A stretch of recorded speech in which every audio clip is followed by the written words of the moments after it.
Sharma is with us. I request to Dr. Subhashchandra Sharma sir to welcome Dr. A.K. Sharma sir by providing the Dr. A.K. Sharma is former Head Department of Business Administration, University of Rajasthan, Jaipur, and Director, Center for Entrepreneurship Development, University of Rajasthan, Jaipur. Professor A.K. Sharma, having teaching experience of more than 35 years, Dr. Sharma is credited for 10 highly acclaimed books on management and computer applications. He has contributed more than 30 research papers, articles to the reputed journals. Under his guidance, 20 research scholars have completed doctoral degrees. He has participated in several national and international seminars, conferences, and delivered keynote speech and chaired the sessions. Dr. Sharma is actively associated with several academic, professional, and social organizations.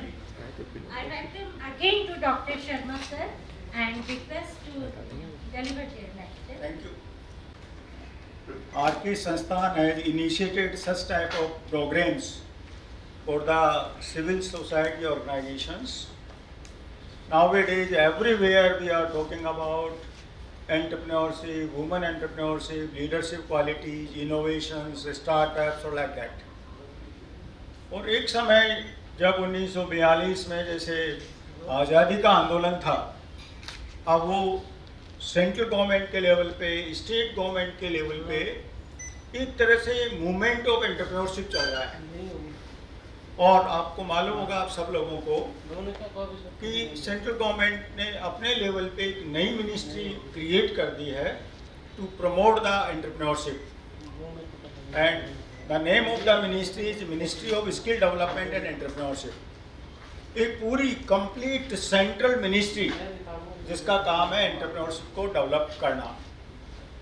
सारा जो आर्थिक जगत है इस बात को मान चुका है। जब हम लोग स्टूडेंट्स थे तो हम ये मान के चलते थे कि बिजनेस एक घराना सिस्टम के आधार पर चलता है। जैसे आजकल म्यूजिक के होते हैं ना घराने, म्यूजिक में भी आजकल घराना सिस्टम टूट गया। पहले म्यूजिक के भी कुछ घराने होते थे कि साहब ये बनारस घराने से हैं, ये जयपुर घराने से कथक वाले हैं, और उन्हीं में पैदा हुए लोग म्यूजिक में आ पाते थे, कला में आ पाते थे। लेकिन आज आपने देखा होगा कि वो सारी बाउंड्रीज टूट चुकी है। जब हम लोग स्टूडेंट्स हुआ करते थे पीजी में, पोस्ट ग्रेजुएट में, तो उस समय 20 बड़े बिजनेस घराने हुआ करते थे। अब उसमें से बस केवल रैंकिंग चेंज होती रहती थी, कभी बिरला ऊपर आ गए, कभी टाटा ऊपर आ गए, इस तरह की, और वो 20 की लिस्ट में कोई चेंज नहीं होता था।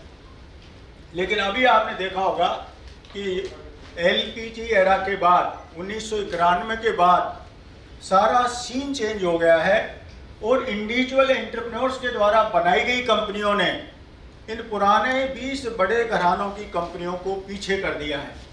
और ये अपने यहाँ ही नहीं हुआ है, पूरी दुनिया का सीन इसी तरह से चेंज हुआ है।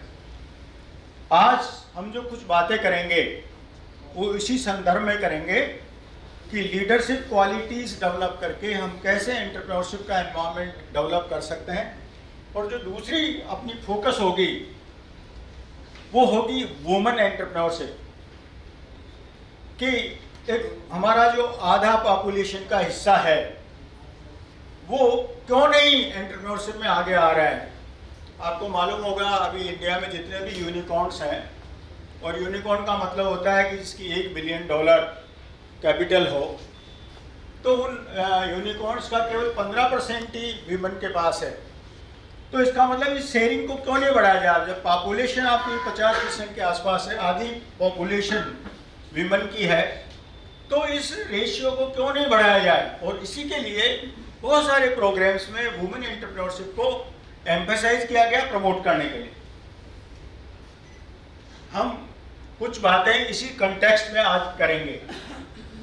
देखिए, बहुत अच्छा स्टेटमेंट केशव महिंद्रा साहब ने दिया है कि आजकल देखिए आप, सारा जो फोकस हो रहा है वो फिल्मी एक्टर्स, ड्रामा एक्टर्स, टीवी और सोशल मीडिया ने ऐसे लोगों पे सारा फोकस कर दिया कि जैसे वही लोग इस देश के निर्माता हों।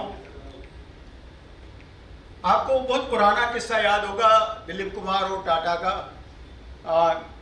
कि वो जब एक फ्लाइट में सफ़र कर रहे थे तो दोनों बराबर की कुर्सियों में बैठे थे फ्लाइट में। तो दिलीप कुमार ने देखा ये कौन है जो मेरे से बात नहीं करना चाह रहे, मैं तो इतना बड़ा स्टार हूँ। तो उन्होंने कहा कि आपने मुझे पहचाना नहीं कि मैं दिलीप कुमार हूँ। अच्छा बोले, तो उन्होंने कहा कि मैं टाटा हूँ। अच्छा, तो ओहो अच्छा टाटा हैं। तो पहली बार उनको लगा कि यार कोई आदमी ऐसा है जो मेरे से, नहीं तो दिलीप कुमार का मतलब है कि आसपास प्लेन वाले भी अपनी सीट चेंज करना और दर्शन करना और वो करना और वो करना और वो करना। हमारे देश में एक ऐसा, और किसी देश में ऐसा नहीं है जुनून। इस 20-30 साल के इस पीरियड ने ऐसा कर दिया कि जो आज़ादी के लोग थे, जो बिजनेस के लोग थे, उनको हमने सेकेंडरी कर दिया। कि जो बिजनेस, जो रोजगार देता है, जो हमारे लिए आय बनाता है, जीडीपी बनाता है, पर कैपिटा इनकम डेवलप करता है, उनको तो हम अलग नज़र से देखते हैं। और जो ड्रामेबाजी करके जो करोड़ों की अरबों की संपत्ति के मालिक बन गए हैं, उनके लिए पता नहीं हम भगवान की तरह लोग मंदिर बना रहे हैं। साउथ के एक्टर्स के लिए आपको साउथ में इतने मंदिर मिल जाएंगे, भगवान की तरह पूजते हैं, मर जाते हैं तो कुछ कई लोग सुसाइड कर लेते हैं। What is going on? तो एक बहुत बड़ा, देखिए सारा एंटरप्रेन्योरशिप का जो खेल है वो माइंडसेट का है। अपन देखेंगे आगे कि महिलाओं को माना जाता है कि साहब वो सेकंड सेक्स। ये क्यों हुआ सेकंड सेक्स? कि साहब महिलाओं का जो हीमोग्लोबिन होता है वो 1 कम होता है पुरुषों से। महिलाओं में जो ब्लड होता है वो आधा लीटर से 1 लीटर पुरुषों की तुलना में कम होता है। महिलाओं की तुलना में पुरुषों के ब्रेन की साइज 10% ज़्यादा होती है। और इसलिए हमने पुरुषों को तो फर्स्ट सेक्स कर दिया और महिलाओं को कहना शुरू कर दिया इट इज सेकंड सेक्स। लेकिन अब जितने भी आपने देखा होगा कि हम कहते हैं कि साहब पुराने समय में अपन एंशिएंट इंडिया की बात करते हैं कि साहब काली तो शक्ति का अवतार थी, महिलाएं तो शक्ति का वो थी। और वो अबला कैसे बन गई? जो बला थी वो अबला कैसे बन गई? वो ए कैसे जुड़ गया? क्यों? क्योंकि बहुत सारे आक्रांता आए। बहुत सारे उन आक्रांताओं ने अपनी सोसाइटी के हिसाब से एक ऐसा सामाजिक सांस्कृतिक ढांचे को तोड़ मरोड़ दिया कि वो उनको हमने बंद कर दिया। और उनकी जो क्रिएटिव फोर्स थी उस फोर्स को हम यूज नहीं कर पाए। तो हम 2 पॉइंट्स पे बेसिकली हमारा आज का जो लेक्चर होगा वो फोकस होगा कि एक तो एंटरप्रेन्योरियल एंड इकोसिस्टम कैसे डेवलप किया जाए, क्या फैक्टर्स हैं जो उसको हेल्प कर सकते हैं, और एक उसमें भी वुमेन एंटरप्रेन्योर वाली कुछ पॉइंट्स अपन डिस्कस करेंगे। देखिए सिंपल सी बात है, मैं कई बार हमारे बड़े लेवल की क्लासेज में एक बात कहता हूँ, हमारा आज तक का नॉलेज, हमारा आज तक का कंफ्यूजन है। कोई नॉलेज परमानेंट नहीं है। और इस युग में जहाँ हर चीज वोलेटाइल है, इतनी फास्ट स्पीड से चेंज हो रही है, जो चेंजेज पहले 50 साल में होते थे आज 5 साल में चेंजेज हो रहे हैं। और इसलिए सिंपल सी बात है, we all are in self improvement course, we all, everybody till death. और बहुत सारी स्टडीज हो चुकी है इस पे कि यदि आप में क्यूरियोसिटी और लर्निंग नहीं है तो आप ढंग से मर भी नहीं सकते और बुरी तरह से मरेंगे। और डेवलप्ड कंट्रीज में देखिए इलिटरेसी की हमारी परिभाषा अभी भी वही पुरानी चल रही है। Who is illiterate? जो पढ़ लिख नहीं सकता। लेकिन वेस्टर्न कंट्रीज में इलिटरेट किसको मानते हैं? जो अनलर्न नहीं कर सकता, रीलर्न नहीं कर सकता। Who is illiterate? Who can't unlearn. अभी तक का मेरा जो नॉलेज है वो ऑब्सोलीट हो गया है ना। और आपने देखा होगा तो भगवान श्री कृष्ण ने भी भगवत गीता में यही कहा है कि समय के साथ युग धर्म बदलता रहता है, उसके हिसाब से सामाजिक सांस्कृतिक ताना बाना नहीं बदला गया तो हम खत्म हो जाएंगे। गीता का यदि कोई एसेंस अपन निकालें तो यही है कि we have to be adaptive with the changes. और वो तभी होगा जब अपन सेल्फ इम्प्रूवमेंट के बारे में बिल्कुल हमेशा तैयार हैं। अब आजकल की सबसे बड़ी जो समस्या आ गई वो क्या आ गई? ये कंप्यूटर, मोबाइल, टीवी, इतना डिजिटल इंफॉर्मेशन हमारे यहाँ कचरा जमा हो गया। ये भी पोल्यूशन है। Digital pollution is more dangerous than the air pollution, water pollution and other pollutions.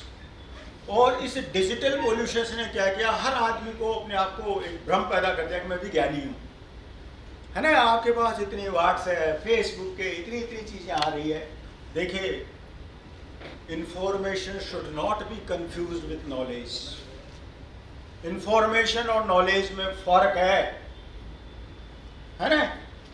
आप किसी पर्पज के लिए इंफॉर्मेशन का यूज करते हैं प्रॉपर रूप में तो वो नॉलेज है, लेकिन हम जो भी कुछ चल रहा है इसको हम नॉलेज मान के और चलाए जा रहे हैं। और इसीलिए आजकल आप एक टर्म आने लगे, डिजिटल डिटॉक्सिफिकेशन के साथ। जब तक, और इवन बड़ी बड़ी कंपनियों के सीईओज को तो डॉक्टर्स और साइकेट्रिस्ट रिकमेंड करने लगे कि जब आप वेकेशंस पे जाएं तो कम से कम 7 दिन तक डिजिटल डिवाइसेस से दूर रहें, क्योंकि ऐसी प्रॉब्लम्स आने लग गई है। तो we need that type of digital detoxification for that. अब देखिए, जैसे मैंने कहा कि सारा खेल माइंडसेट का है। अब कुछ लोगों की नज़र में ये प्रोग्राम्स भी ऐसे ही हैं, अरे साहब क्या है, 2 दिन चले आते हैं, वो है क्या, PhD मिल रहा है, वो है साहब, ऐसे ही चलते हैं, देश के प्रोग्राम है, सरकारी प्रोग्राम है। सब तरह के लोग होते हैं। कुछ लोगों के लिए बहुत, यार मैंने 2 पॉइंट भी यहाँ से गेन किए हैं तो ये है ना। और कुछ ये प्रोग्राम्स है ना, इसमें कोई आपसे कोई नरेगा की तरह कोई खुदाई तो करवाएगी नहीं जाती है। ये तो मेंटल इन्फेक्शन के पॉइंट है कि मैं तो ये कहता हूँ कि ये जो हम बोलते हैं ये एक तरह से आपको इन्फेक्ट कर रहे हैं, हमारे थॉट्स से इन्फेक्ट कर रहे हैं। और वो थॉट्स आप इन्फेक्ट होंगे तो वो और लोगों को उन थॉट्स से इन्फेक्ट करोगे, तो ये इन्फेक्शन ऐसे ही फैलता है। इसी को हम नॉलेज बोलते हैं। नॉलेज इन्फेक्शन में इंटेलेक्चुअल इन्फेक्शन को बोलता हूँ कि आप अपने विचारों को कितने लोगों तक इन्फेक्ट कर सकते हैं। That is the capacity of a good teacher. और जितने ज़्यादा लोगों को आप अपने इंटेलेक्चुअली इन्फेक्ट कर सकते हैं, वो आपके एक अच्छे टीचर की विशेषता है। तो आप जितनी ज़्यादा, आपकी थॉट प्रोसेस तो चलती रहती है, हमेशा चलती रहती है, लेकिन ये आप मानो आपके रूटीन से, आप जिस भी ऑर्गेनाइजेशन जुड़े हो उससे रूटीन से हट के ये दो होते हैं। IIM अहमदाबाद से के भी एग्जीक्यूटिव हैं, वो 5 साल बाद में वहाँ MDP करने 1 साल के लिए 5-5 साल के बाद 1-1 वीक के कोर्सेज के लिए क्यों आते हैं, अच्छी फीस दे के, जो बड़े बड़े ऑर्गेनाइजेशन में बड़े बड़े चीफ पदों पे है। क्यों? To refresh their knowledge and thought process. और इसलिए ये थॉट प्रोसेस चेंज होना बहुत ज़रूरी है। माइंडसेट और इंटेलेक्चुअल कैपेसिटी, माइंडसेट का मतलब आपका एटीट्यूड उसके साथ जुड़ जाता है कि आप किस तरह देखते हैं चीज़ों। प्रॉब्लम को अपॉर्चुनिटी देखने वाला एंटरप्रेन्योर है, और प्रॉब्लम को प्रॉब्लम मानने वाला कॉमन मैन है। So how you can see opportunity in a problem, that is mindset. और वही एंटरप्रेन्योर और नॉन एंटरप्रेन्योर का फर्क है। बस जिस दिन आपका ये माइंडसेट चेंज हो गया, बस खत्म, सारी समस्याएं खत्म। आप, मैं कई बार किस्सा सुनाता हूँ, लास्ट में बताऊंगा, टाइम की पॉसिबिलिटी है, बहुत सारी चीज़ें कवर करनी है कि कैसे रेस एंड कंपटीशन, क्या स्थिति आ गई। सब जगह कंपटीशन, सब जगह कंपटीशन है। आप मच्छरों में, मक्खियों में कंपटीशन, इनमें आप तितलियों में कंपटीशन, हर जगह कंपटीशन। और ये हम पर तो एडवांस रेस है जीवों में, ह्यूमन रेस, तो अपने यहाँ तो कंपटीशन है ही। अब आप कंपटीशन में कहाँ खड़े रहना चाहते? It is your choice. अब आप इतने कॉम्पिटेंट नहीं हो। बहुत सारी चीज़ लोग कहते हैं, इतनी सारी रिसर्च भी हो चुकी है कि बाकी चीज़ों में इतनी पोटेंसी, बाकी जीवों में इतनी पोटेंसी नहीं होती कि वो बहुत सारा अनफोल्डमेंट अपनी पोटेंशियल कर, लेकिन ह्यूमन में इतनी पोटेंसी है कि वो किसी भी हद तक जा सकता है।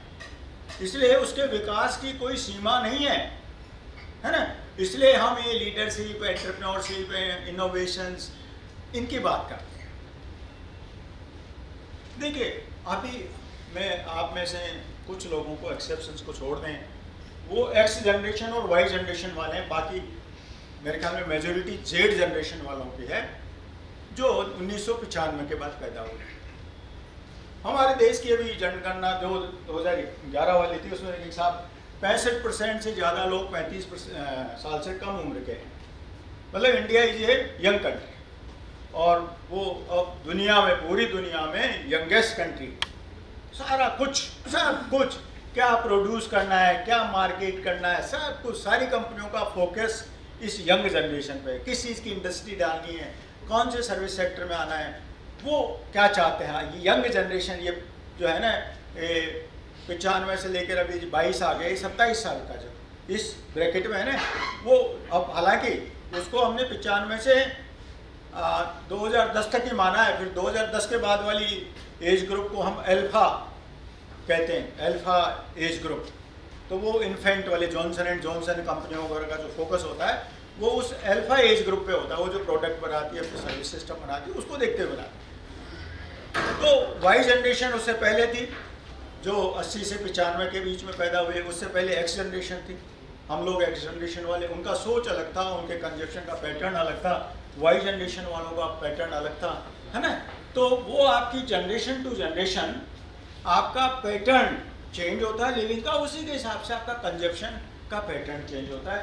तो आपको एंटरप्रेन्योर को आपको ये देखना है कि मैं किस जनरेशन के लिए अपना स्टार्टअप शुरू करने जा रहा हूँ, उसी के हिसाब से।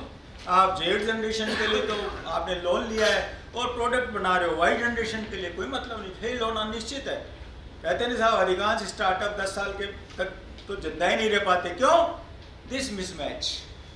सो you have to be clear in your planning that to which generation I am belong to, or to on which generation I am focusing on. Accordingly you have to plan and strategy, otherwise आप successful नहीं होंगे। अब simple सी बात है, छोटी सी बात है, लीडर कौन होता है? जो दूसरों को इन्फ्लुएंस कर सके, जिसके पीछे लोग हो जाए। और सर देखो, महात्मा गांधी के पीछे लोग आज़ादी के लिए हो, दुनिया में बहुत बड़े बड़े लीडर हुए, लेनिन भी हुए, चर्चिल भी हुए, सुभाष बोस भी हुए, पॉलिटिकल लीडर्स भी हुए, बिजनेस लीडर्स। अपन जो बात एंटरप्रेन्योरशिप की करते हैं, बिजनेस लीडर्स की बात करते हैं। बहुत सारे बिजनेस लीडर्स हमारे देश में भी है, विदेशों में भी हैं। बेजोस की बात करते हैं, गेट्स की बात करते हैं, है ना। आपके एप्पल के जो उनकी बात करते हैं अपन। बहुत सारे अपने देश में भी, विदेशों में बहुत सारे ऐसे लोग हैं जिन्होंने कुछ सोचा और बाकी लोगों को इन्फ्लुएंस किया कि आप मेरे साथ आ जाओ, और वो उनके साथ चले तो वो एक बहुत बड़े प्रोजेक्ट में सक्सेसफुल हो गए। सिंपल सी, जो पीटर एफ ड्रकर, जिनको हम फादर ऑफ मॉडर्न मैनेजमेंट कहते हैं, वो ये कहते हैं कि सिंपल है कि मैनेजमेंट और लीडरशिप में क्या फ़र्क है, कि management is doing right things and leadership is doing the right things, है ना। जो चल रहा है उसमें ठीक चल रहे हैं ना, वो मैनेजमेंट। और नहीं, अब जो आने वाला है उसके हिसाब से हम क्या ठीक कर सकते हैं, वो लीडरशिप। हम उसको सिंपल रूप में फिर एफिशिएंसी और इफेक्टिवनेस की बात करते हैं, और कहते हैं कि साहब मैनेजमेंट का वास्ता ज़्यादा एफिशिएंसी से होता है, लीडरशिप का वास्ता इफेक्टिवनेस से होता है। देखिए, एक समय था जब सारे बिजनेस का, एंटरप्रेन्योर्स का ओरिएंटेशन एक्सप्लॉयटेशन पे होता था कि कैसे यार मैं इसकी जेब से पैसे निकालूं। और हम लोग जब मार्केटिंग पढ़ाते हैं तो ऐसे कहते हैं कि marketing managers are the biggest pick pocketers. सबसे बड़े जेब कतरे होते हैं मार्केटिंग मैनेजर। उनको मालूम है कि यार इसके आदमी के पास इतनी इनकम है, इसकी जेब में इतना या इसकी सेविंग में इतना पैसा रहता है, इसको क्या प्रोडक्ट बना के पैसा निकाला जा सकता है। अरे साहब ये क्या जूते, ये तो ऑफिस के जूते हैं, ये हमने घूमने के जूते बना दिए।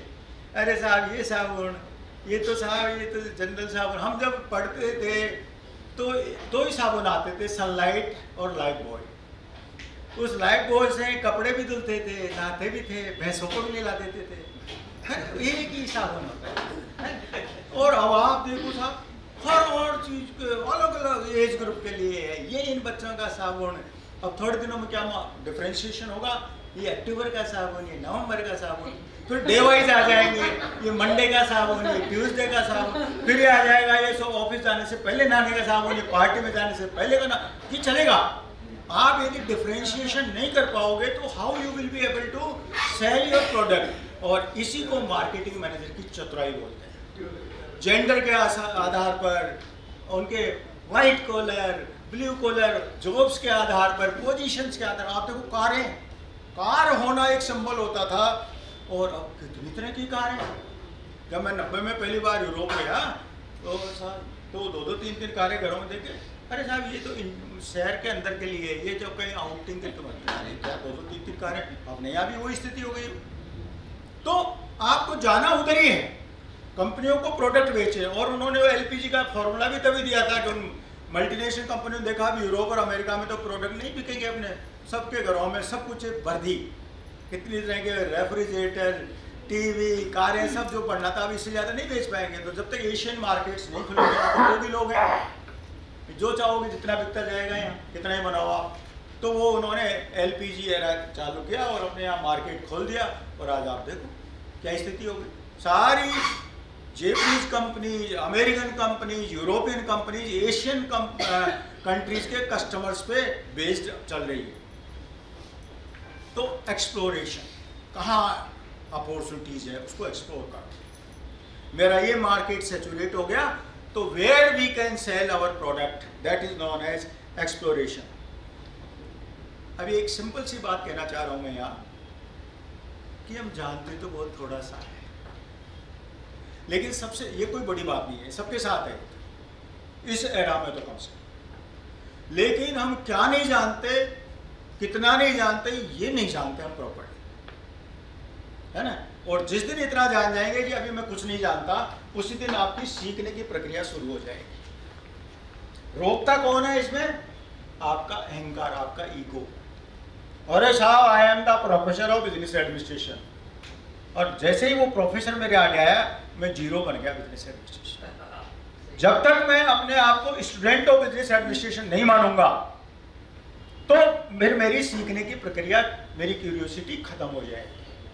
तो जैसे ही हम इस प्रक्रिया में, जैसे पहला मैं कहता हूं कि आप ये मान लो कि आज के युग में आप पता नहीं आप कहाँ से, कितने से, और कितने आपके बातें, ये आजकल तो स्पिरिचुअल गुरुज भी ये कहते हैं, और कितने ग्रहों में से पृथ्वी की क्या औकात है, उस पृथ्वी की औकात में कौन सा हमारे भारत की क्या औकात है, उस भारत की औकात में कौन हमारे राजस्थान की क्या औकात है, उसमें जयपुर की क्या औकात है, उसमें मेरी क्या औकात है। मतलब ये आप देखते हैं वर्ल्ड कप मान चलेगा आई एम नथिंग। और यदि इस तरह आपने सोचना शुरू कर दिया then you can become something. फिर आप में वो एटम वाली क्वालिटीज आ जाती है, और जितना छोटा एटम होता है वो उतनी ही ज्यादा मूवमेंट कर सकता है, उतनी मार कर सकता है। देखिए दो चीजों में भी कॉन्फ्लिक्ट चल रहा है हमारे इसमें भी है। एक तो सारे ऑर्गेनाइजेशंस में डिजिटल चीजों पे, डिजिटल टेक्नोलॉजी पे तो जोर दिया जा रहा है, लेकिन लीडरशिप को थोड़ा सा इग्नोर किया जा रहा है। कभी भी देखिए digital things are to support human resource, हमारे लिए है ये सब एपरेटस, अपन लोगों के लिए है, अपन को रिप्लेस नहीं कर सकते, है ना। भाई मैं कई बार मजाक में कहता हूँ कि भाई आपके ब्रदर की शादी में आपने सारी चीज़ें आउटसोर्स कर दी, है ना, कि साहब हमने तो साहब ये कैटरिंग वाले को ये दे दिया था, वो उनको सजाने का उसको दे दिया था, कर दिया। लेकिन हनीमून पे तो हस्बैंड वाइफ को दोनों को जाना पड़ेगा, वो आउटसोर्स नहीं कर सकते। तो आपको जो कोर एक्टिविटी है आपको खुद को ही करनी पड़ेगी। तो कहने का मतलब ये है कि हम हमेशा जो ह्यूमन है, क्योंकि सारी बातें 7 बिलियन लोगों के लिए हो रही है दुनिया के, हमारे 1.3 बिलियन लोगों के लिए हो रही है, 130, 35, 40 करोड़, 140 हो गए होंगे उन लोगों के लिए। सारा ये जो खेल हो रहा है सब कुछ, ये अपन यान छोड़ रहे हैं, वो बना रहे, किसके लिए बना रहे हो एक्चुअली, है ना। बना तो इन्हीं के लिए रहो ना, सब बम भी बना रहे हो, पनडुब्बी भी बना रहे हो, जो बना रहे बना तो इनके लिए रहो ना, अल्टीमेटली इनसे रिलेटेड ही है ये। तो आप इनको इग्नोर नहीं कर सकते। तो ह्यूमन रिसोर्स को, ह्यूमन एलिमेंट को, कैसा ही बिजनेस हो, अरे साहब हमारा तो 90% बिजनेस हाईटेक है, आज अमेजन ये कहे कि साहब हमारे तो 10 किलोमीटर का गोडाउन है, उसमें जैसे ऑर्डर आता है अमेजन पे सब रोबोट्स पैक करते हैं, रोबोट से सेलेक्ट कर लेते हैं, रोबोट से करते हैं। अरे लेकिन जो डिलीवरी वाले बॉय हैं हमारे यहाँ इंडिया में तो देने आते हैं, वो तो आदमी आ रहा है अभी। आप ऐसा हो ही नहीं सकता कि पूरा का पूरा ऑटोमेशन हो जाए।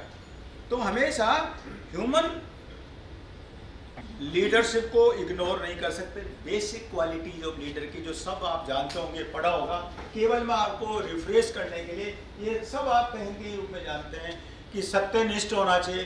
सत्यनिष्ठ का मतलब उसकी बातों पे विश्वास होना चाहिए, लोगों को विजनरी होना चाहिए, प्रभावित करने वाला होना चाहिए, शक्ति होना चाहिए उसके पास, कोई भी शक्ति। पावर का मतलब ये होता है कि पावर और अथॉरिटी में फर्क होता है। अथॉरिटी तो आपके पास पोजीशन से आती है, लेकिन शक्ति आपके पास किसी भी रूप में, आप इन्फ्लुएंस करने की जो पावर है वो किसी भी रूप में, आपके पास कुछ स्पिरिचुअल पावर है या और किसी तरह का कन्विंसिंग पावर है, तो वो पावर का सोर्स कोई भी हो सकता है। टीम अप्रोच, कोई भी लीडर खुद नहीं आगे बढ़ सकता, टीम चाहिए, है ना। और सेल्फ अवेयरनेस, पहले देखो जब तक आप अपने आप को नहीं पहचानोगे दूसरों को नहीं पहचान सकते और दूसरों का साथ भी नहीं ले सकते। और listen first and speak last, उल्टा आजकल हो रहा है, सब लोग बोलने को तो तैयार है ना। और ये सबसे बड़ी एक बीमारी होती है। आप किसी को भी देख लो, यंग जनरेशन तो आपसे सुनना ही नहीं चाहती, वो तो इतना बोलना चाहते हो, उसको लगता है कि पता नहीं मैं तो कितना जानती हूँ या जानता हूँ। तो फर्स्ट लिसन, और जिसको लिसन करना आ गया ना, और लिसनिंग का मतलब केवल जो ओरल चीज़ें नहीं, कहते हैं ना कि हर्ड द अनसेड या अनटोल्ड, जो किसी ने कहा नहीं उसको भी सुनना आपको आ गया। वर्बल कम्युनिकेशन से ज़्यादा नॉन वर्बल कम्युनिकेशन होता है, जिसमें शब्दों का यूज नहीं होता है, बॉडी लैंग्वेज का बहुत यूज होता है, स्पेस का बहुत यूज होता है, टाइम का बहुत यूज होता है। तो these are the more important things. Empathy, empathy के बारे में मैं लास्ट के 1-2 स्लाइड्स में और बात करूँगा। सिंपल सा मतलब है put in the shoes of other. दूसरे जिसके लिए आप वो प्रोडक्ट बना रहे हो उसकी जगह आप अपने आप को खड़ा करके देखो कि यार मैं ये जूते पहनूंगा तो इसमें मेरे हिसाब से क्या ठीक होना चाहिए, वो आप जूते वैसे बना रहे हो क्या। That is known as empathy. Sympathy अलग होता है, सिंपैथी में तो करुणा भाव वो नहीं चाहिए। एम्पैथी मीन्स जो आपके स्टेक होल्डर्स हैं उनकी जगह आप अपने आप को खड़ा करके देखो कि मेरे को ये लोग पैसा क्यों दें मेरे बिजनेस के लिए, मेरे को बैंक लोन क्यों दें मेरे बिजनेस के लिए, ये कस्टमर मेरा प्रोडक्ट क्यों खरीदें। Put in their shoes, put in their position, तो फिर आपको कई चीजें क्लियर हो जाएगी। अब बात आते हैं लीडरशिप की कुछ बेसिक बातें करके कि वुमन एंटरप्रेन्योर। देखिए सिंपल सी बात है कि चैलेंजिंग रोल को स्वीकार कर ले। हम देखो एंटरप्रेन्योर को कैसे, जो जोसेफ शुम्पीटर जिनको फादर ऑफ एंटरप्रेन्योरशिप कहा जाता है, उन्होंने 2 बात बताई थी। Who is entrepreneur, who can take risk and who can innovate. जिसमें 2 बातें हों, रिस्क प्लस इनोवेशन। जो जोखिम ले सकता हो और इनोवेट कर सकता हो उसको हम एंटरप्रेन्योर या उद्यमी या साहसी कहते हैं। तो ये 2 चीज़ें हैं महिलाओं में। अब बात अपन आगे करेंगे कि महिलाओं में कैसे होती है ये, लेकिन अब वो यूज नहीं कर पा रही है, केवल उसको इग्नाइट करना है इन चीज़ों को। बस ये जितने भी अवेयरनेस के प्रोग्राम्स हैं, जितने भी आप लोग उनके लिए योजनाएं बनाएं, उसमें इन चीज़ों को ध्यान में रखना है कि कैसे हम वुमन एंटरप्रेन्योरशिप को प्रमोट करने में ये जो बेसिक क्वालिटीज इनबिल्ट हैं वुमन में, उनको कैसे इग्नाइट कर सकते हैं। यदि वो एक बार इग्नाइट हो जाएगी तो फिर वो अपने रिसोर्सेज, अपनी मार्केट प्लानिंग, अपनी प्रोडक्शन प्लानिंग, वो सब करना उसको फिर आ जाएगा। जरा सा ज़्यादा अपन थ्योरेटिकली बातें नहीं करेंगे आजकल, आज बिल्कुल प्रैक्टिकल वाले टिप्स जो होते हैं ना वो बात करेंगे। सिंपली केवल ये रिफ्रेशिंग सेशंस की बातें अपन करते हैं। लेकिन देखिए सिंपल सी बात है, ability to learn quickly.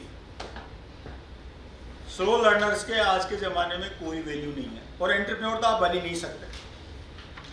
Adaptability आप में तभी आएगी, समय के साथ आप एडेप्ट तभी हो सकते हो जब आप क्विक लर्नर हो। भाई डंकी और हॉर्स में क्या फ़र्क है। आजकल हम ऑर्गेनाइजेशंस में टैलेंट मैनेजमेंट की बात करते हैं।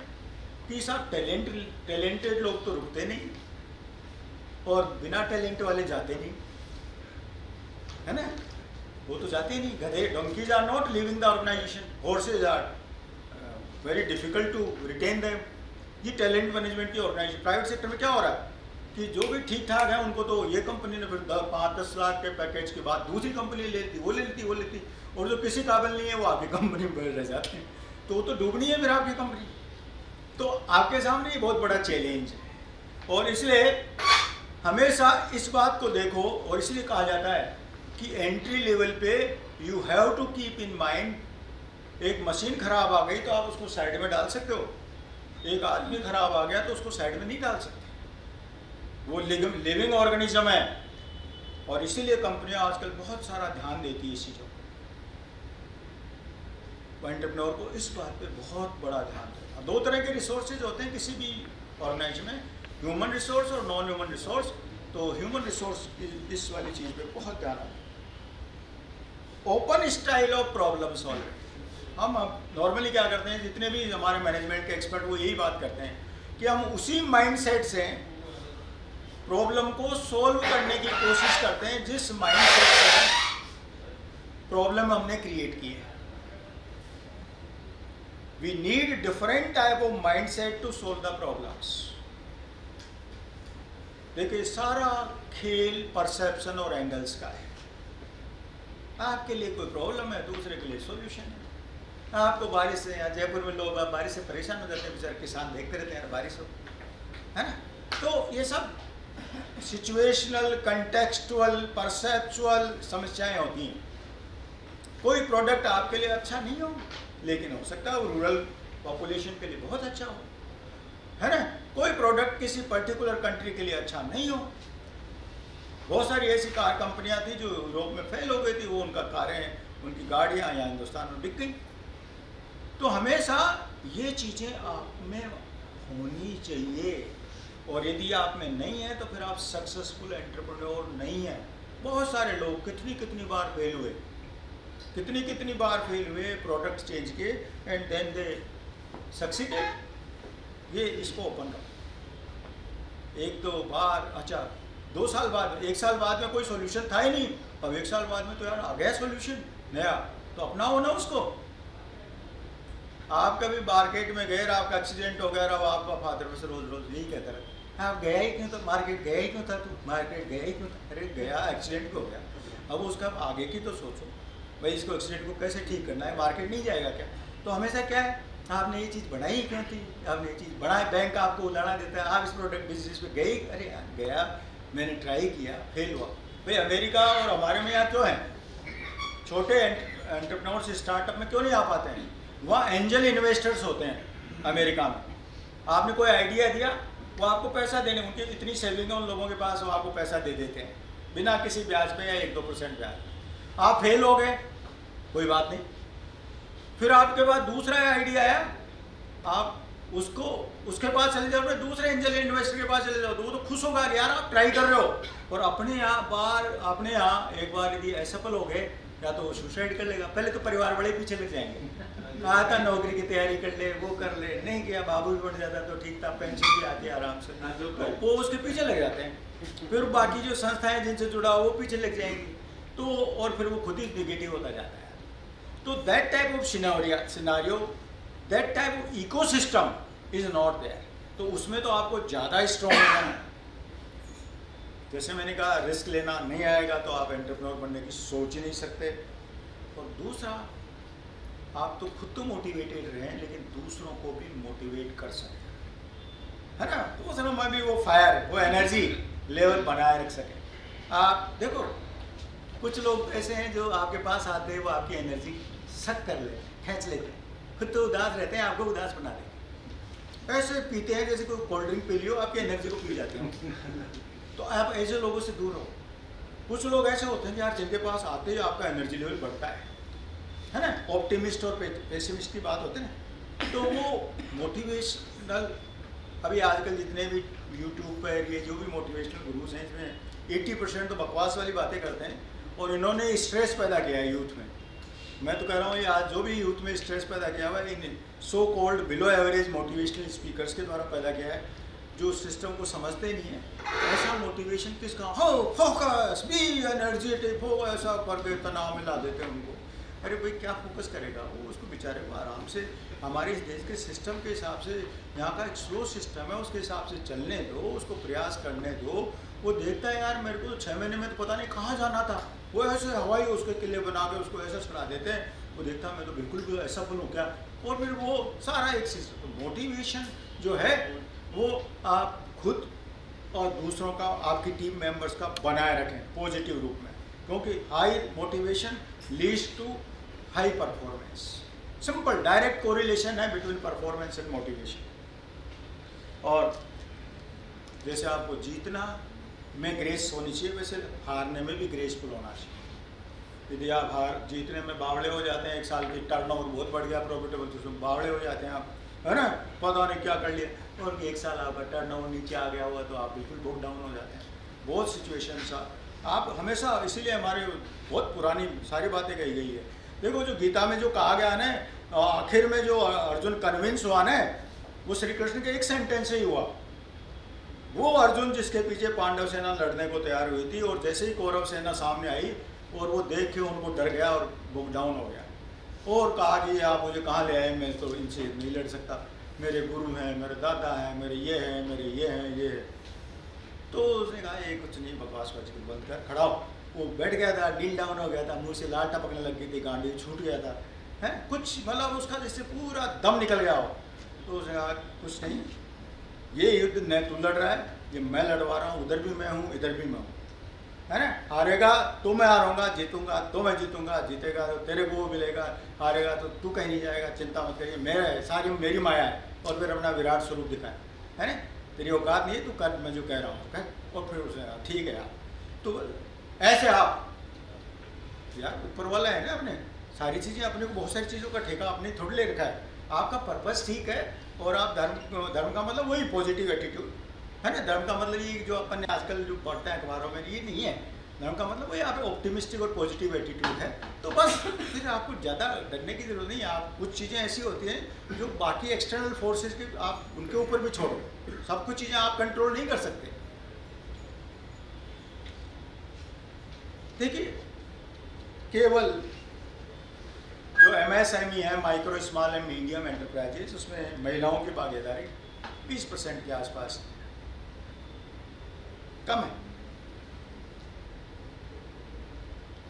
और आपको मालूम है कि MSME सेक्टर जो आजकल गवर्नमेंट बहुत प्रमोट कर रही है, उसकी भी अलग से मिनिस्ट्री है, उसको बैकबोन माना गया कि हमारे यहाँ तो बहुत बड़े बड़े कॉन्ग्लोमरेट्स तो है नहीं जापान की तरह। जापान में दोनों चीज़ें हैं, बहुत बड़ी बड़ी कंपनियां भी हैं और बहुत छोटी छोटी कंपनियां भी खूब हैं।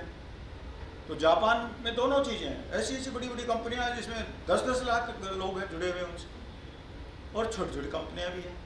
हमारे देश में ऐसे कॉन्ग्लोमरेट्स नहीं है, बहुत बड़ी बड़ी कंपनियां नहीं है। तो इसलिए हमारे यहाँ तो बड़ी कंपनियां केवल पब्लिक सेक्टर वाली हैं, जिनको नवरत्न कंपनियां भी बोलते हैं, और कुछ प्राइवेट सेक्टर वाले आ गए, है ना। अदरवाइज तो अधिकांश जो भी है तो स्मॉल सेक्टर के द्वारा ही हम ऐसा कर सकते हैं। तो उसमें उनको हमने इकोनॉमी का बैकबोन माना है, और महिलाएं उसमें एंटर कर सकती हैं। यूनिकॉर्न्स बन रहे हैं, जैसे मैंने कहा अभी करीबन 105-10 के आसपास यूनिकॉर्न्स हैं इस समय देश में, और वो 2-3 साल में बने हैं सारे ज़्यादा, और 44 उसमें से तो 2021 में ही बने हैं। लोगों ने बना दिया ऐप डाउन उनको कर करके, ऐप में शेयर खरीदने के लिए ऐप में बटन तो दबाना पड़ता है, तो खर्चा तो हुआ नहीं। आपके कोरोना के दौरान आपकी सेविंग खूब रही, तो आप शेयर खरीदते रहे, कई कंपनियों के जो इशू आए उसमें आप वो करते रहे, तो आपने उनको बना दिया। अब इंडिया अमेरिका और चाइना के बाद 3rd नंबर का इकोसिस्टम बन गया है इनके लिए, MSME सेक्टर के लिए, स्टार्टअप्स के लिए।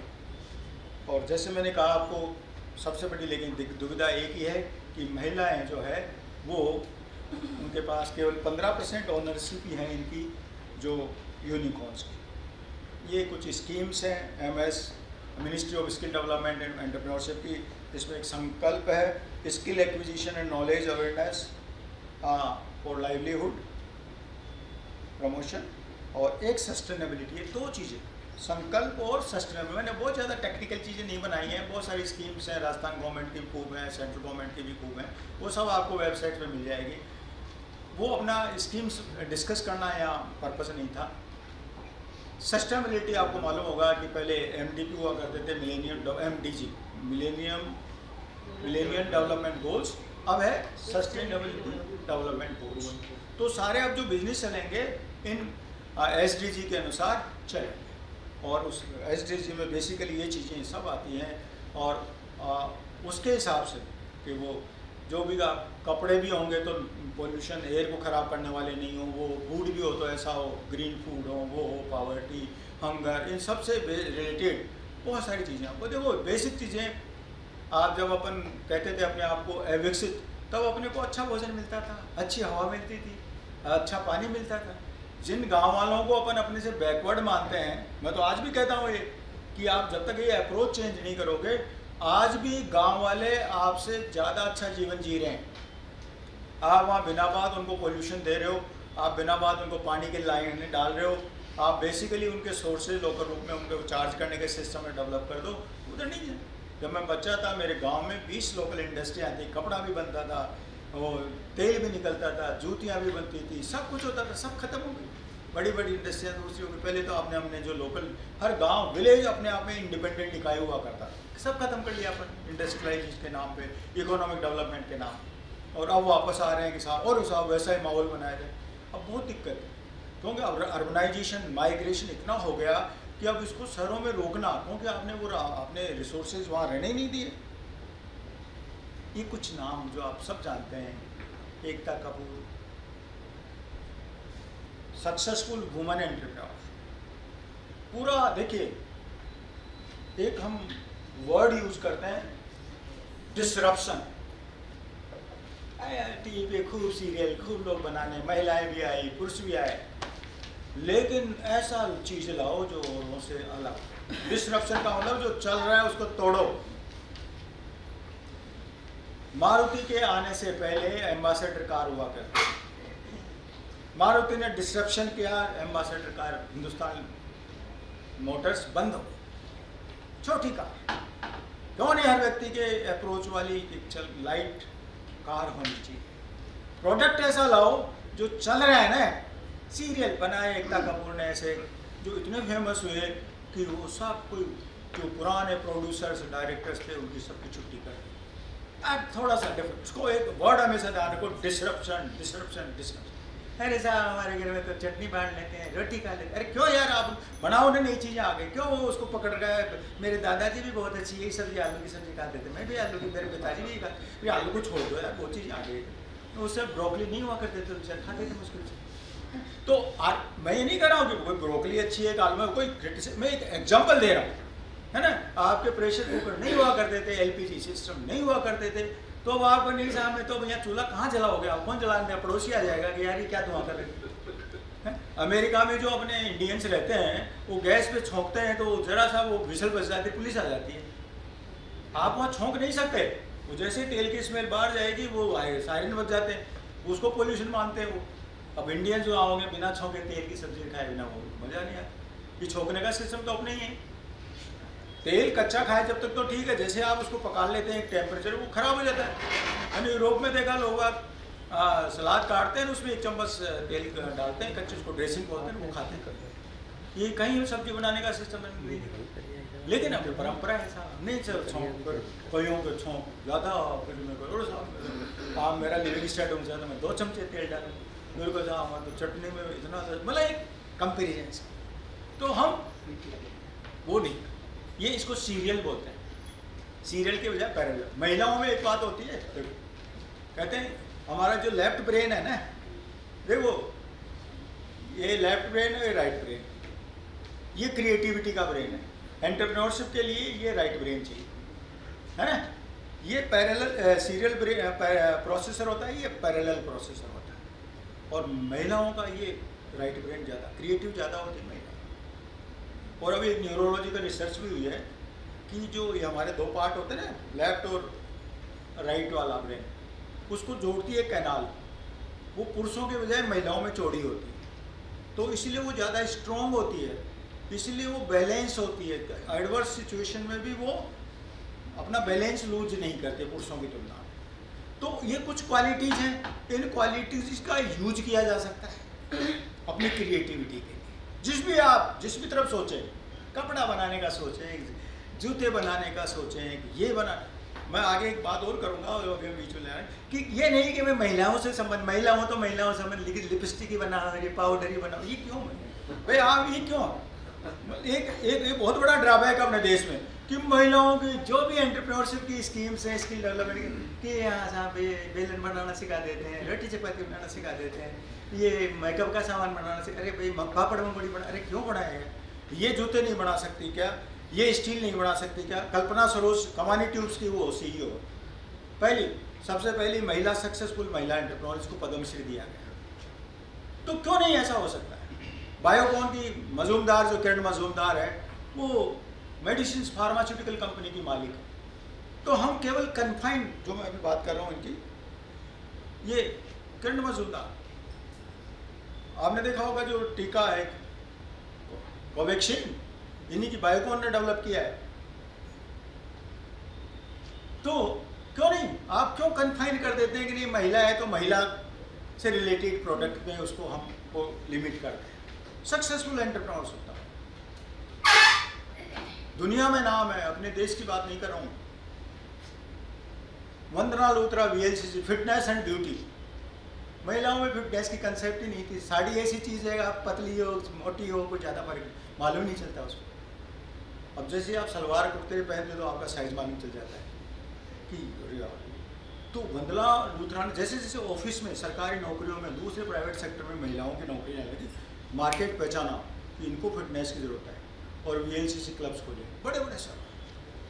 और आज देखो वंदना लूथरा के फिटनेस ब्यूटी और उसमें कितना बड़ा टर्नओवर की मालिकिन बन गई। हर जगह VLCC, हर जगह VLCC के प्रोडक्ट्स।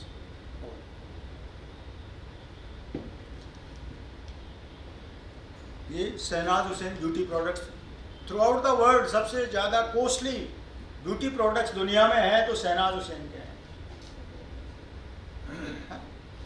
जो यूरोप और अमेरिकन महिलाएं ब्यूटी के बारे में जानती ही नहीं थी, उनको ब्यूटी का कंसेप्ट सिखा दिया होगा। देखो, दो चीज़ें हैं, जब आदमी को बेसिक चीज़ें पूरी हो जाती है ना, तो पुरुषों में एक इंस्टिंक्ट जिंदा रहता है और ज़्यादा बल्कि बढ़ता हुआ है पावर, है ना। अब उनको शक्तिशाली बनने के लिए चाहे आप गोबर डब्बी में भर के बेच दो, 10,000 रुपये देते हैं, फिर हाँ उससे आपके मसल 6 पैक बन जाएंगे, 12 पैक बन जाएंगे। तो आप उसमें से गाय का गोबर भर के देते हो, उसमें नाम कुछ लिख दो, स्वर्ण बस कुछ भी लो, और महिलाओं को सुंदरता के नाम पे आप कुछ भी भेज दो। तो ये बेसिक इंस्टिंक्ट्स हैं हमारे। तो इन्होंने यूरोप और अमेरिका की महिलाओं में ऐसे नहीं थे। आप देखा होगा ड्रेसिंग सेंस, बातें करना, वो पुरुष उनमें कोई फर्क नहीं था। लेकिन शहनाज हुसैन ने सिखाया कि ब्यूटी, और वो उनमें जाग गया है। पिछले 10-20 सालों में इतना बड़ा जो मार्केट था उसको टैप कर लिया इसने, है ना। आपसे आप पैसा,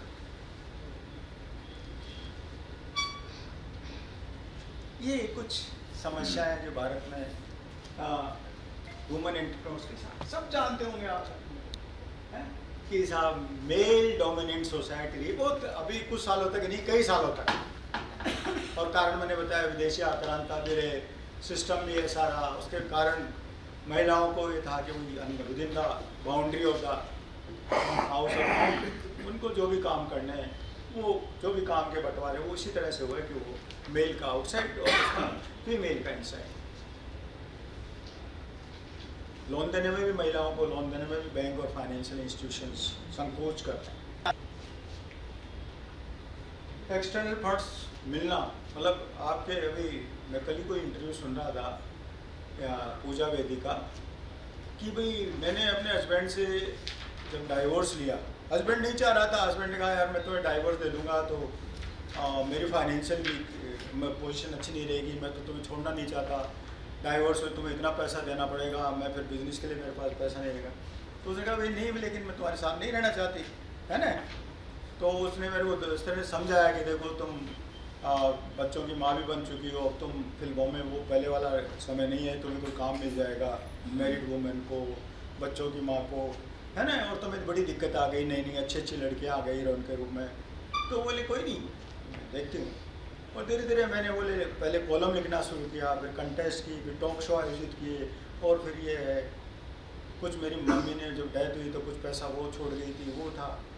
और मेरे 1.5 साल में ही परसेंट, मेरे हस्बैंड मर्सिडीज में चलते थे, मैं अमेरिका थी उनके साथ, वो अमेरिकन लाइफ मेरे को पसंद नहीं आई, छोड़ के मैं आई, तो मेरे पास भी 1.5 साल में मर्सिडीज आ गई। और 2 साल बाद में अपने मेरे पति को अपना कोई बिजनेस के लिए एक्सपांशन करना था इंडिया में, तो उन्होंने कहा यार मेरे को पैसे उधार दे सकती है, तो मैं दे तो दूँगी लेकिन 16% इंटरेस्ट दूँगी आप, है ना। फिर ठीक है मेरे हस्बैंड को उधार दे देती हूँ मैं।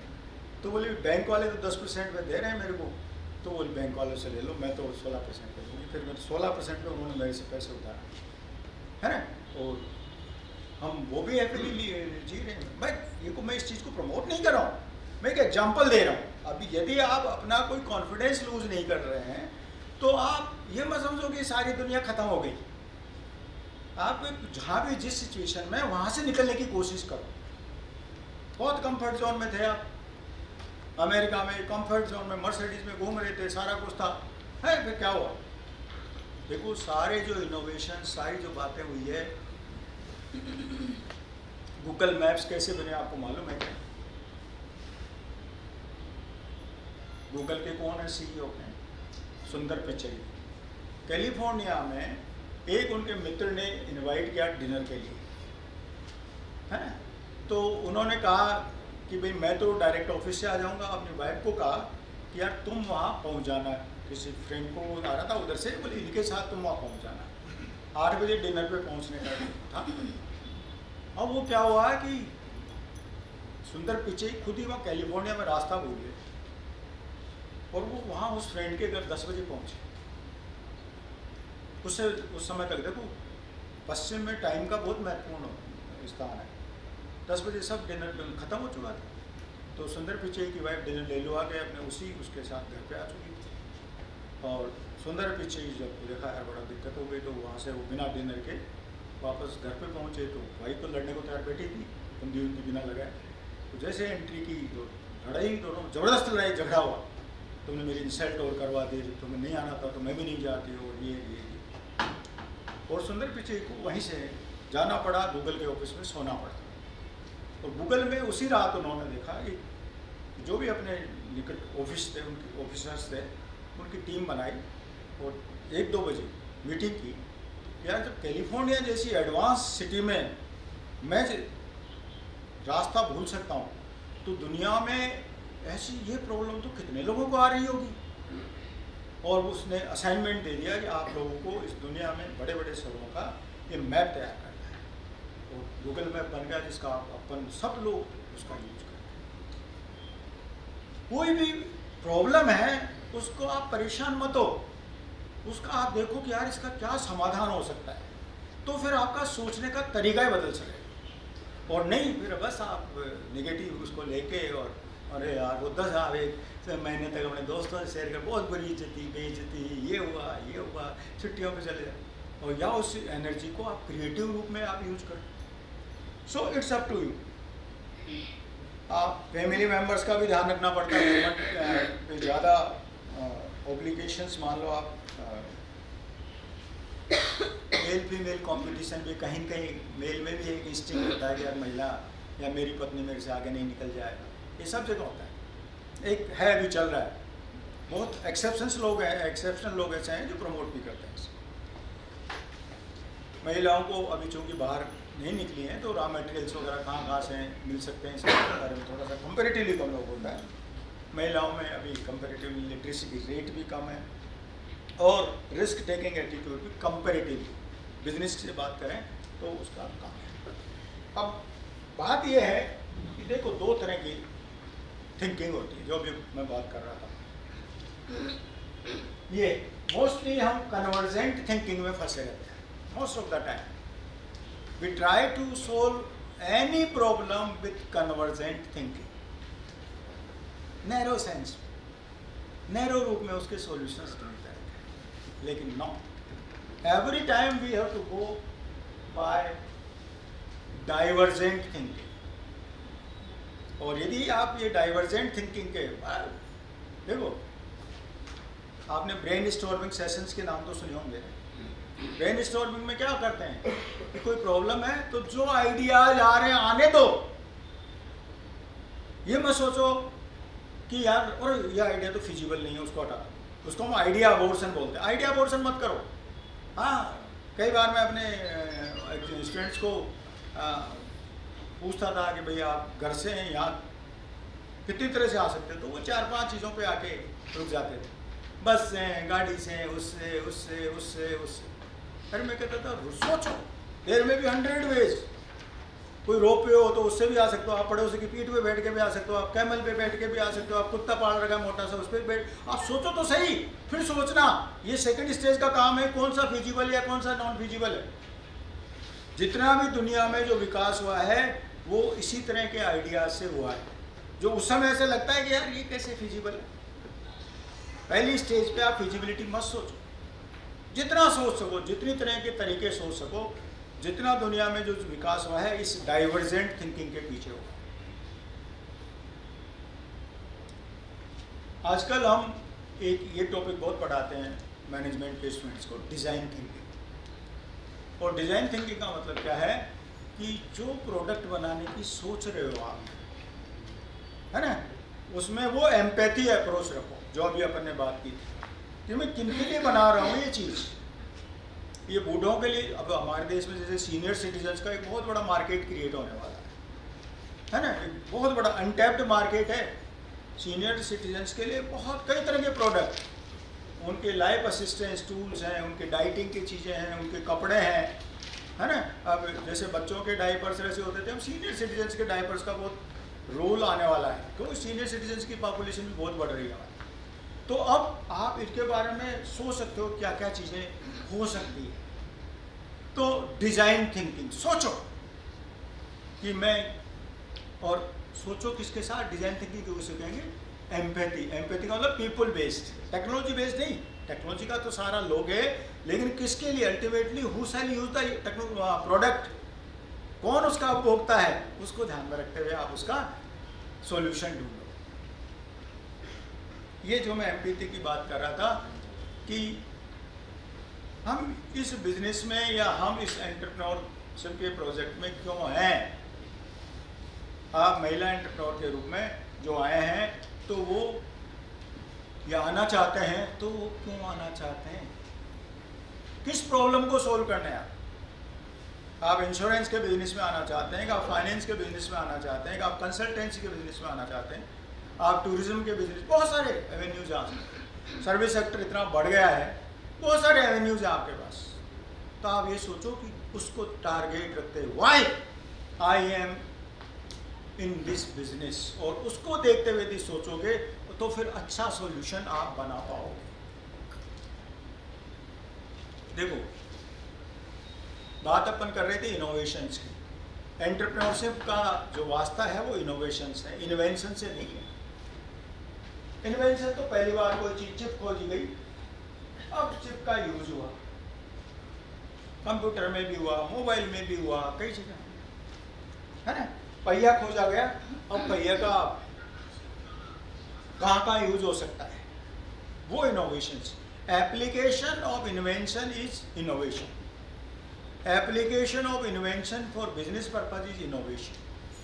तो एंटरप्रेन्योर हम उसको कहते हैं जो किसी भी इन्वेंशन जो हुए हैं उनको वो अपने पर्पज के लिए यूज कर सके बिजनेस प्रपोजिशंस के साथ, तो वो इनोवेशंस है। जैसे अब आजकल आप ये शहरों के इश्यूज हैं, कार पार्किंग के बहुत बड़े इश्यूज हैं, वेंटिलेटर रिक्वायरमेंट, कोविड में लोगों को मालूम चला होगा कि कोविड में वेंटिलेटर की क्या, लोगों ने पोर्टेबल तक वेंटिलेटर तक निकाल दिए, लोग किराए पे लाने लगे, है ना। और हेल्दी मील, अब कितनी तरह की आपके स्विगी, जोमेटो, मतलब आप, और उसमें इसके ये तो क्या है अभी चल रहा है, अब लोग बाग बड़े बड़े शहरों में है कि आपको बिल्कुल एक जो न्यूट्रिशन कंसल्टेंट से सुझाया हुआ मील आप जाएंगे, चेक कराएंगे प्रोटीन, कार्बोहाइड्रेट्स, उसके हिसाब से फिर आप जो डाइट फिक्स करेगा उसके हिसाब से फिर आपके रेगुलर सप्लाई देने वाले मील आप ऑर्डर कर सकते हैं। सीनियर सिटीजन्स के हिसाब से मील की सप्लाई,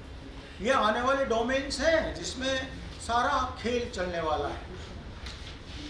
अब आप सोचो, बहुत सारी चीज़ें हैं ऐसी, बहुत सारे अवसर हैं। हमारे जैसे देश में प्रॉब्लम्स की कमी है क्या? And all problems are opportunities. एक ही सिक्के के दो पहलू हैं। ऑल प्रॉब्लम्स आर अपॉर्चुनिटीज, सारी समस्याएं अवसर हैं, बस केवल आपका नजरिए का फर्क है। आप पेसिमिस्टिक हो तो प्रॉब्लम्स है, आप ऑप्टिमिस्टिक हो तो अपॉर्चुनिटीज।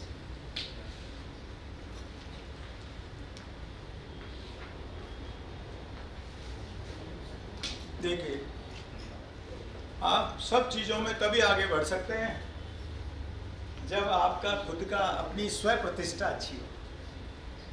आप खुद के बारे में तो कॉन्फिडेंट हो, अरे मैं तो गांव में पैदा हो गया, मेरा तो हाइट ही इतनी सी रह गई, मेरा तो कलर ही डार्क है, ये है।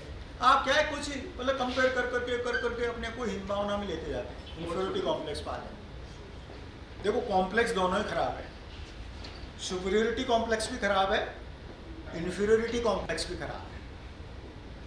स्व प्रतिष्ठा में जो भी हूँ, जितनी मेरी कैपेबिलिटी है, जो मेरी औकात है, उस औकात के अनुसार what I can give best, है ना। मैं, अरे भाई मेरे जीन्स आप जैसे जीन्स नहीं है, मेरे जीन्स मेरे माँ बाप ने दिए, 23 मेरे पिता ने दिए, 23 मेरी माता ने दिए। वो 46 गुणसूत्र मेरे अलग है, आपके अलग है, आपके अलग है, आपके अलग है। How I can copy? वो जीन्स मेरे को किसी ने गिफ्ट दिए हैं, मेरे कंट्रोल में नहीं थे, आपको किसी ने गिफ्ट दिए, आपके कंट्रोल में नहीं है। आप उसके हिसाब से आपकी हाइट, बॉडी, कलर, क्रीड, आदतें, आपका सॉफ्टवेयर, बेसिक ऑपरेटिंग सिस्टम, वो सब उसके हिसाब से बना हुआ है। तो हम कैसे कॉपी कर सकते हैं? तो इस कॉपी करने को छोड़िए। जो मैं हूँ, आप पेंटियम 3 प्रोसेसर हो, पेंटियम 2 प्रोसेसर हो, पेंटियम 4 प्रोसेसर हो जो भी आपकी कैपेसिटी है, उस कैपेसिटी का प्रॉपर यूज करो आप, है ना। कि साहब मैं तो ये डोस ऑपरेटिंग सिस्टम हूँ, मैं तो विंडो हूँ, विंडो का मैं 7 एडिशन हूँ, 10 एडिशन। तो आप अपग्रेड कर सकते हो, लेकिन आप बेसिक चीज़ें चेंज नहीं कर सकते। अपग्रेडेशन इज पॉसिबल, लेकिन बेसिक चीज़ें आप चेंज नहीं कर सकते।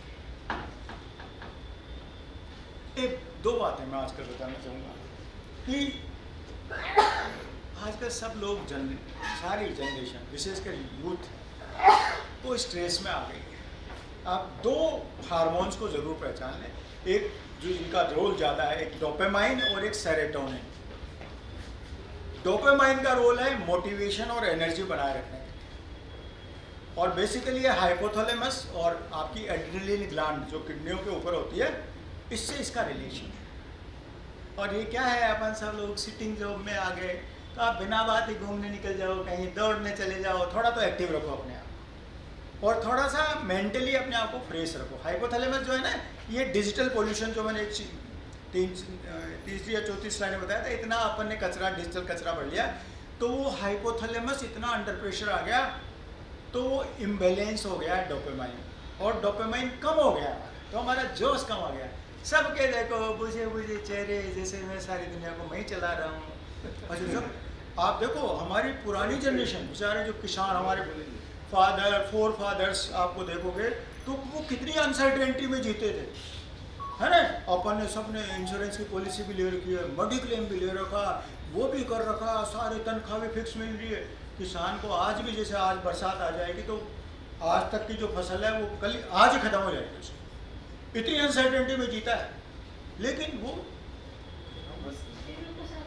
अभी आज एक भी है, फिर भी खुश रहता। आज एक मिनट छोटी सी अभी न्यूज़ पढ़ी, मायोपिक आंखों के बारे में, कि मायोपिक कौन होता है, कि साहब जिसकी दूर की नज़र कम हो जाती है ना। तो आजकल मायोपिक की बीमारी बहुत कॉमन हो गई, दूर की नज़र कम होना। क्यों हो रही है साहब?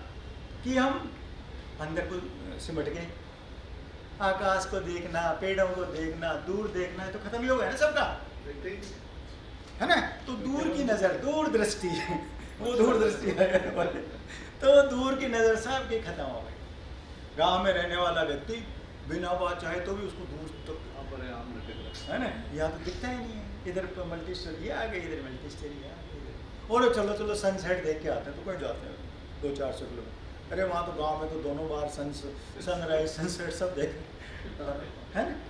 कोई तो ये क्या है, ये चीज़ें। अब आप सोचो, एक तो डोपामाइन, तो हमेशा पहचानो कि यार मेरा एनर्जी लेवल जा रहा है, तो मेरा एड्रेनलिन यहाँ इस पोर्शन में, तो मेरा डाइजेशन चलना फिरना एक्टिविटी कम नहीं हो। और एक मेरा डोपामाइन, एक तो डोपामाइन का मतलब ये हाइपोथैलेमस, ये दोनों डोपामाइन को कंट्रोल करते हैं, और इसलिए थोड़ा सा बनाना वगैरह खाएं, केला जिसको अपन सबसे सस्ता फ्रूट मानते हैं, इसलिए इसकी यूज अपन कदर नहीं करते, तो बहुत अच्छा चीज़ है, तो उसको खाना चाहिए। और दूसरा है सेरोटोनिन, जो अपने को खुश रखता है। अब आप वेस्ट में पूछोगे ना सेरोटोनिन कैसे बढ़ाया जाए, तो वो 3 ही बात बताएंगे: sex, shopping and smell of bakery products, है ना। 3 बस 3 ऐसे उनके, है ना, कि साहब आपको खुश रहना है तो ये 3। खुश रहने के अपने यहाँ इतने तरीके, अपने यहाँ स्पिरिचुअलिटी की बात कही गई है, भावों की बात कही गई है। आप थोड़ा सा भजन पूजन, मैं कह रहा हूँ आप कुछ भी मंत्र बोलिए, सुबह कुछ भी 15 मिनट की कुछ भी पूजा कर लीजिए, 15 मिनट का मेडिटेशन कर लीजिए, आपका सेरोटोनिन लेवल इतना अच्छा हो जाएगा, आपका मन इतना फ्रेश हो जाएगा कि आप खुश रहना शुरू कर देंगे। तो ये 2 हार्मोन्स आपके सही रहे तो आप हमेशा, आपकी नेगेटिविटी खत्म हो जाएगी और आप हमेशा पॉजिटिव सोचना शुरू कर देंगे। हालांकि इन 2 का भी रोल है, ऑक्सीटोसिन और एंडोर्फिन का भी, लेकिन इनका कम रोल है, क्योंकि ये लव हार्मोन है, एक वो उसका एंडोर्फिन जो है पेन अवॉइडर है। तो इनसे ज़्यादा जो है डोपामाइन और ऑक्सीटोसिन इनका। कल्पना सरोज, इनको प्रणब मुखर्जी साहब अपने जो तत्कालीन राष्ट्रपति पद्मश्री देते हुए, और ये पहली बड़ी महिला उद्यमी, और वो भी दलित महिला उद्यमी, एक ट्यूब बनाने वाली कंपनी कमानी ट्यूब, उसकी CEO MD है, और आप इसको देखेंगे कहीं भी तो बहुत अच्छा इनका बिजनेस। और अभी आपने देखा होगा प्रधानमंत्री मोदी ने इनकी बहुत प्रशंसा की। ये चैलेंजेज है हमारे देश की इकोनॉमी के, जो सब जान रहे हैं। सारे देशों की इकोनॉमी के हैं, हमारे देश की इकोनॉमी के नहीं है, जो हर देश की इकोनॉमी में हमेशा रहते हैं कि वो कैसे ग्रोथ रेट मेंटेन रहे, है ना। अब हमारे ये कुछ ऐसी बातें हैं कि मेक इन इंडिया की बात है, यंग इंडिया की बात है, इनको थोड़ा सा ज़्यादा फोकस करना पड़ेगा। मैं अभी लास्ट ईयर दुबई में था, दुबई एक्सपो में, तो हमारे यहाँ सारा फोकस इंडिया का इसी पे था, मेक इन इंडिया पे। तो हमेशा आप देखो कि हम जो भी कुछ हमारी प्लानिंग करें, और मेक इन इंडिया को प्रमोट करने के लिए गवर्नमेंट बहुत कुछ चीज़ें कर रही है। मैंने जैसे कहा नया माइंडसेट, रेड टेप की जगह, पहले था ना रेड टेप का मतलब डिसीजन लेने में, सरकारी सिस्टम से अप्रूवल लेने में आपको बहुत दिक्कतें आती है। तो instead of red tape we have to apply red carpet. तो रेड टेप से रेड कारपेट की तरफ अपन आ जाएं, और हम इस वीकर सेक्शन को हम लीडर के रूप में जिस दिन देखना शुरू कर देंगे, तो हमको लगेगा कि यार जो आधी शक्ति है हमारी, वो तो ऐसे ही जा रही, ड्रेनेज भी जा रही थी हमारी, वो टैप ही नहीं कर पा रहे थे हम उसको, उस अनफोल्ड एनर्जी को, अनयूज्ड अनयूटिलाइज एनर्जी को आप टैप करना शुरू करेंगे, तो हमारा पूरा इकोसिस्टम चेंज हो जाएगा। और स्टार्टअप इंडिया की जो बातें आजकल आपने देखी होगी, बहुत अच्छी तरह से सेंट्रल और स्टेट गवर्नमेंट के रूप में चल रही है। अभी लेटेस्ट जो सबसे बड़ा नाम है आपके वुमेन एंटरप्रेन्योर में, वो फाल्गुनी नायक, आपने सुना ही होगा कि फैशन प्रोडक्ट्स और ब्यूटी प्रोडक्ट्स हैं, ई-कॉमर्स की कंपनी शुरू करने वाली का सबसे बड़ा इशू, पब्लिक इशू, और वो एक कितनी बड़ी एंटरप्रेन्योर बन गई। उनको बायोवन वगैरह के, कल्पना सरोज वगैरह को पीछे छोड़कर। तो अब मैंने ये कह रहा हूँ कि जो वुमेन एंटरप्रेन्योर है, वो केवल उनको वुमेन रिलेटेड प्रोडक्ट्स के बाहर भी सोचने की कोशिश करनी चाहिए, चाहे शुरुआत कहीं से भी करें। ये कुछ टेंटेटिव सजेशंस हैं कि जो आजकल आपको स्मॉल बिजनेस के लिए एक नया आइडिया देने के लिए, कि देखो कुछ चीज़ें travel agent, home day care, yoga teacher, graphic designers, online bakery. तो एक सिंपल एक आइडिया देने के लिए कुछ है चीज़ें कि टेंटेटिव एंड होम डे एन लग गया था, एडिट नहीं होगा। एक हमारे राजस्थान में आई स्टार्ट प्रोग्राम है जिसको DOIT देख रहा है, department of electronics and technology and communication, उसका वो है। और जो इसका खास बात है, देखिए कैच देम यंग वाली बात है कि जितना जल्दी आप बच्चों को में ये फीड करते हो, है ना। एंटरप्रेन्योरशिप का सब्जेक्ट तो है CBSE वगैरह में, लेकिन देखो क्या है, थ्योरी और स्किल में फ़र्क है। जब तक आप अप्लाइड पार्ट नहीं समझाएंगे ना, तो वो थोड़ा सा स्टूडेंट लेवल के लिए अप्लाइड पार्ट समझाने के लिए आई स्टार्ट प्रोग्राम है, तो उस पर थोड़ा सा ध्यान देंगे। और जैसे मैंने कहा अभी आपको, for creativity we need more and more right brain entrepreneurs, है ना। और लेफ्ट ब्रेन एंटरप्रेन्योर्स कौन से होते हैं? जो कैलकुलेशन में ज़्यादा एडवांस होते हैं। और राइट ब्रेन एंटरप्रेन्योर्स जो क्रिएटिविटी वाले। तो क्रिएटिविटी वाले एंटरप्रेन्योर्स जो हैं वो बहुत नई नई सिचुएशंस एक्सप्लोर कर सकते हैं, नए नए प्रोडक्ट्स एक्सप्लोर कर सकते हैं। और सबसे पहला काम है एंटरप्रेन्योर बनना हो या कोई भी उसमें आगे बढ़ना हो कि vaccination against negative thoughts. Negative thoughts के अगेंस्ट में वैक्सीनेशन कर लीजिए। जैसे कोविड के अगेंस्ट में वैक्सीनेशन किया तो अपन बचने की संभावना रहती है ना। तो if you can vaccinate yourself against the negative thoughts, तो फिर आपका फीलिंग्स और बिहेवियर उससे ही पैदा होता है, तो आप थोड़ा सा उसी के अनुसार आगे बढ़ें। और एक सिंपल से देखो एक सेंटेंस क्या कि अच्छे बर्ताव वाला, क्योंकि हमारा जो टाइटल था उसमें ये भी था ना कि ह्यूमन रिलेशंस और लीडरशिप। तो उसमें सबसे पहला आपका जो बिहेवियर पार्ट है, जो नेटवर्किंग में आप जिसमें रहते हो स्टेक होल्डर्स के साथ, तो उसके लिए किसी तरह के फंड की जरूरत नहीं पड़ती, है ना। तो एक पंच लाइन एक वो है कि अच्छे बर्ताव वाला इंसान बनने के लिए फंड नहीं लगता। लास्ट मैं भी छू सकती हूँ आकाश, तो sky is the limit, you can do like anything. आप सब लोगों को बहुत बहुत बधाई, आपके संस्थान को बहुत बहुत बधाई और धन्यवाद कि आप इस तरह के ये मौके करते रहते हैं और मुझे भी अवसर देते रहते हैं कि आप जैसे लोगों से रूबरू होने के। पूरे राजस्थान में इनके जो बहुत सारे कई तरह के प्रोग्राम्स करते हैं, वो कई जगह कई प्रोग्राम्स में इनके गया हूँ। बहुत अच्छा राजस्थान के बहुत सारे ज़िलों में इनके इनोवेटिव जो प्रोजेक्ट्स इन्होंने शुरू किए हैं, अच्छा लगता है। और राजस्थान की एक ऐसी संस्था है जिसमें सेंट्रल लेवल पे जिसकी recognition. Thank you very much, congratulations to all of you, best wishes.